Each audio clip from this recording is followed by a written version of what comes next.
There must be a huge sense of elation there. There really is, Roz. People are pretty happy at the moment just to hear this news. Not really a lot is known yet.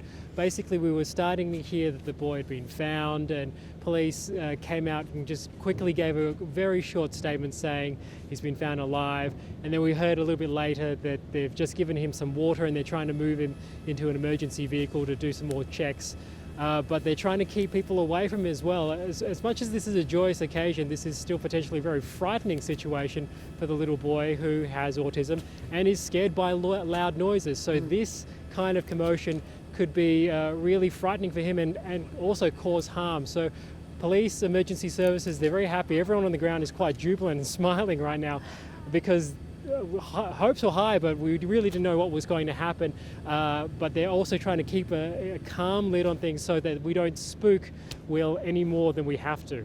Is he there? Is he close to you there, Isk, or is he still making his way down the mountain with the rescuers? There's a bit of commotion a bit there. I don't know if you can see SES personnel holding up some canvas, trying to give some shielding to the situation. So no one from the media has been able to see him yet. We are told we'll be able to get closer a bit later, but again, it'll be managed a bit to make sure that we don't frighten the boy. As Steph Arias said earlier, the mother said he's a pretty active guy, but gentle in many ways, timid in many ways. So this is a real concern for authorities now. He's spent 2 nights in this dark, dangerous, very cold wilderness, and it could be in a fragile state in some ways, even though he appears, and we've been told, he's alive and pretty healthy.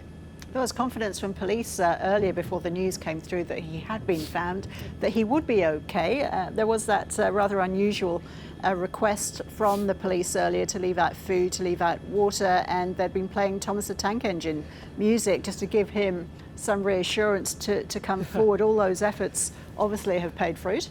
Borne fruit, rather. Exactly. This has been a huge community effort. 450 people yesterday, 500 today. Many people in the regular community, locals who know this area pretty well, on their bikes and horses and on their walking trails, helping out, feeling the emotion and coming forward to try and do what they can, being heartbroken on behalf of the family who has only spoken today about their prayers, and those prayers have been answered. So a real vote of confidence to emergency services, who said they threw every resource in it. Perhaps it was that Thomas the Tank Engine music. They were playing it today as well as overnight that they got his attention. We don't know yet exactly how they've managed to find young Will after so much time, where he was, how far away from the summit he was. But people who were leaving out food and water and peanut butter and things like that around here don't have to do that anymore because the young boy's been found. Such good news. Looking at live pictures from the helicopter just shows the dense terrain that the searchers and Will Callaghan himself had to contend with. So we're going to get an update, are we, from Victoria Police at some stage, Isk? Is that the plan?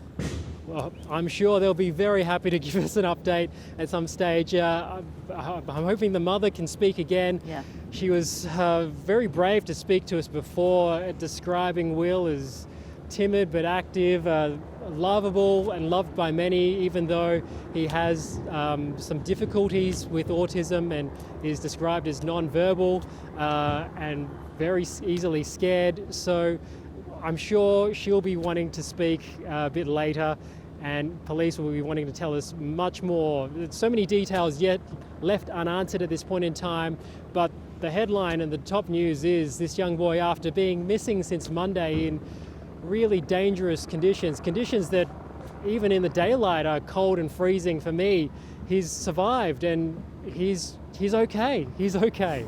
Incredible. Great news. Thank you.